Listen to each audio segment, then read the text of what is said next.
Hey there, everybody. Don Evans here from Watchreport.com, and today we're going to be showing you the Favre Leuba Sky Chief.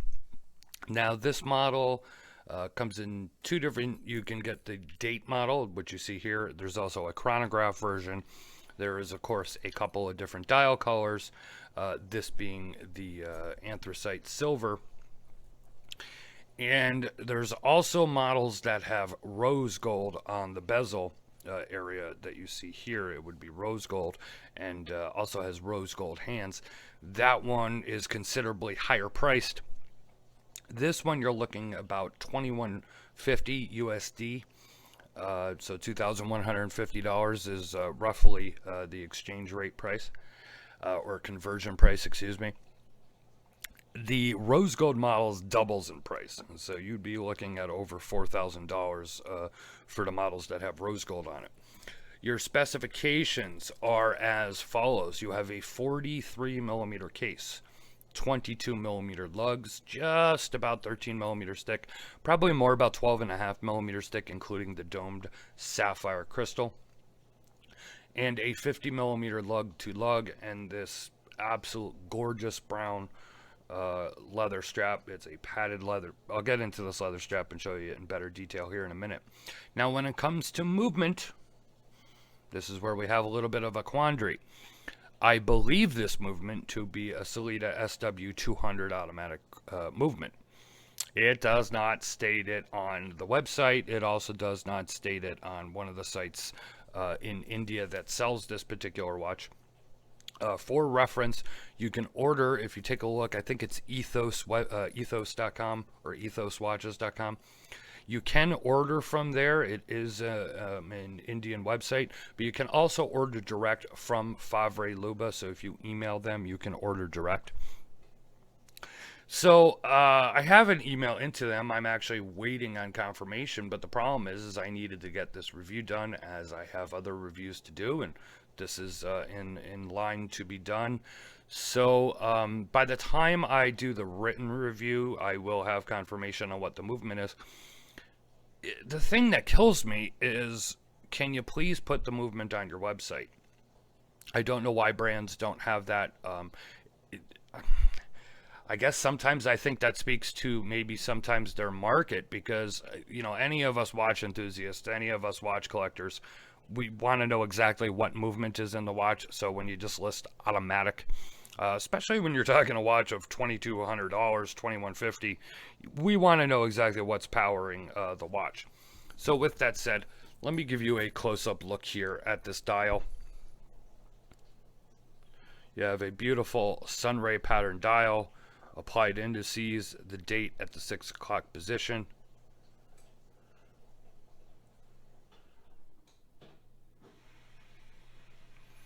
Turn it around here, you see you have a combination of brushed and high polished finish.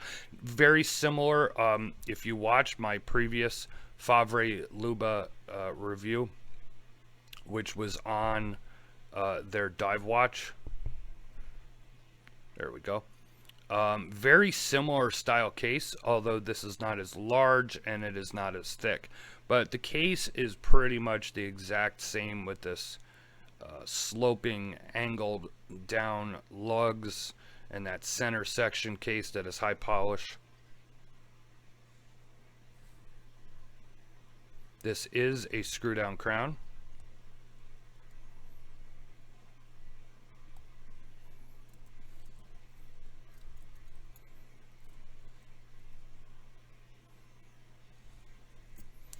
Pretty much the exact same style of case back that was on the dive watch that I reviewed as well. Let's take a look at this really nice leather strap. This is a thick, heavy, padded, oiled calf leather. If you're into custom leather straps, like, you know, high quality custom leather straps that usually cost anywhere between $100 and $350, I do not think you will want to put this, I mean, on another strap, in my opinion, because the quality is very much there. It is a beautiful leather strap that'll probably only get better looking over time.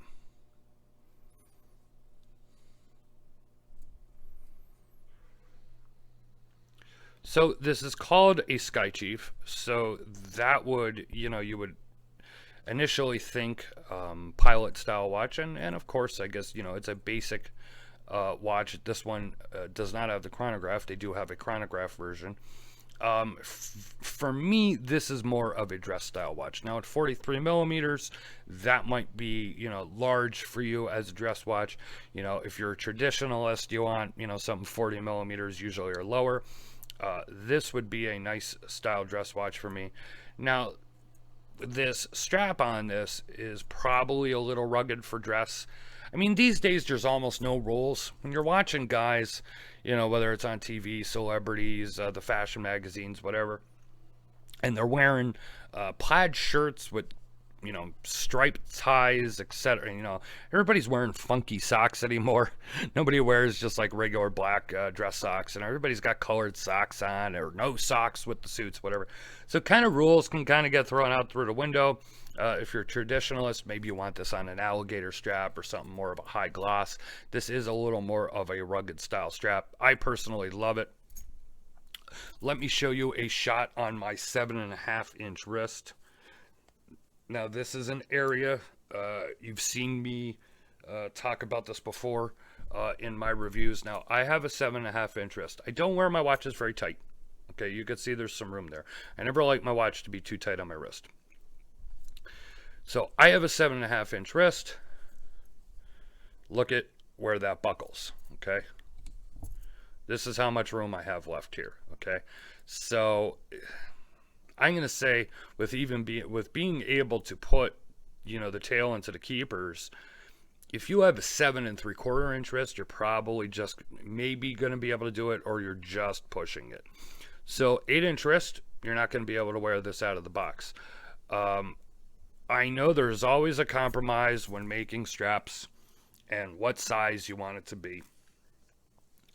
But when you're talking about men's wristwatches, and let's be honest, 43 by 50 millimeters, this is not a tiny watch. It's not the tiniest watch. Obviously, it's not gargantuan. It's not 46, 47 millimeters or anything like that. But it should be at least fit up to an 8-inch wrist. Now, if you have an 8-inch, 8.5-inch wrist, you're on the large size of things. You're above average when it comes to wrist size. You're probably used to having to source different size straps for your watches. But I think up to an 8-inch strap should be the norm, in my opinion. But other than that, the strap is fantastic. It is super, super, super, super comfortable, very supple. It's just a great leather, and this is the type of strap that is actually going to last. It's not some thin strap. I also got a nice, big, thick stamped buckle here with the Favre Leuba engraving on it. Nice buckle. It's not a flimsy, off-the-shelf thumbnail buckle. For instance, Glycine. That was something that always disappointed me with Glycine. Their straps are okay, kind of a little cheap in my opinion for the, a retail $1,200 watch. Like say if you were talking about say the Glycine Combat, and I've even reviewed watches that were, retail price $3,000, $4,000 from Glycine, well before the Invicta buyout as well, and a 2-cent thumbnail buckle on it, and that would always just anger me, because when you're getting into those price brackets, there's certain things that you expect and you should expect. So at $2,200, if this has an SW200 movement, I think it's there. It might be a little pricey, but I don't think, finishing wise, dial wise, everything, it's a great looking watch. It's a Swiss made watch. I don't think there's a real problem with the price when you compare it to other watches, and obviously you'd have to like the style and whatever. This is definitely more of a casual / can go into that dress realm watch, but I haven't found any real faults with it yet, except for the fact that they don't list the movement on the website. But overall, I think this is a pretty damn nice piece from Favre Leuba. I really love the case design. It's not something that you see regularly, and if you're somebody that likes to show off their watches, it's not, they're going to take a look at it, even if they're not a watch person, and they're going to at least be able to see, damn, that's a pretty unique case compared to what's out there. So, if you like this review, leave a like or a comment here on YouTube. Please subscribe to our YouTube channel. You'll never miss another review. Hey, if you feel like sharing our website or our YouTube channel or any of our reviews, please do so on any of your social media channels. Share it in your Facebook groups, whatever. Please get the word out there. Keep spreading the word. Watchreport.com, real honest reviews. We would greatly appreciate it. Follow us on social media. We are on Facebook, Twitter, and Instagram. This has been Don Evans for Watchreport.com, giving you a look at the Favre Leuba Sky Chief, and I'll see you guys on the next video. Thank you very much.